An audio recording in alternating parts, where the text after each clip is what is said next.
সামনে শহীদ রাষ্ট্রপতি জিয়া রহমানের আর একজন সফল রাষ্ট্রনায়ক সরকার আছে কিনা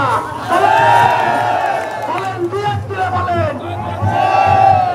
সংগ্রামী সাথী বন্ধুরা আমার, তাই আমরা মনে করি আগামী দিনে শহীদ রাষ্ট্রপতি জিয়া রহমানের বড় ছেলে বাংলাদেশের বিএনপির তিনবারের সাবেক প্রধানমন্ত্রী বেগম খালেদা জিয়ার ছেলে। সংগ্রামী সাথী বন্ধুরা আমার, আওয়ামী লীগের যেখানে হেরে যাওয়া জাতির সামনে দুঃসময়, সেই